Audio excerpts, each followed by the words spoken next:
to today's episode of London. Cassidy Quinn.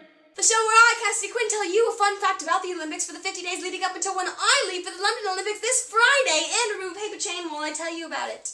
Today, we're going to talk about death. Now I know that sounds really depressing and it sounds like it would have absolutely nothing to do with the Olympic Games, but unfortunately, it does. Back in the ancient Olympics, you could actually die while competing an event and still win. This actually happened to an athlete named Oricchion of Figalia, whose name, in memoriam, I'm really trying to pronounce correctly, but I don't know if it's working.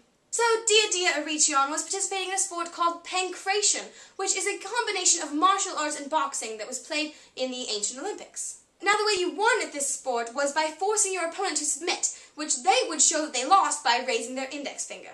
So, during one Olympic finals, our friend Oricchion found himself locked up in a chokehold. And Oricchion wanted so badly to get out of this chokehold that he actually broke his opponent's toe. And the opponent was in so much pain that he raised his index finger, signaling his defeat. So the referee came over to Oricchion, raised his hand to show that Oricchion was the winner of this Olympics finals, and realized, as he raised Oricchion's hand, that Oricchion was dead. He actually died in this chokehold.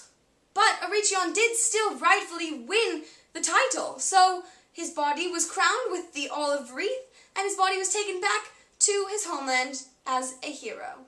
So R.I.P. Oricchion. Now, moving ahead in time.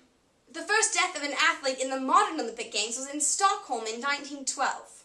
At the 29-kilometer mark of the marathon, Portuguese runner Francisco Lazaro collapsed from sunstroke and heart trouble and was pronounced dead the next day. So R.I.P. Francisco. So, on those very depressing notes, I don't really know what I'm going to go do, but I'll see you tomorrow for another episode of 50 Shades of London. There's only 2 more days. Oricchion of raising their index. Ugh. His body was crowned with the olive 29-kilometer mark of the marathon. Ugh.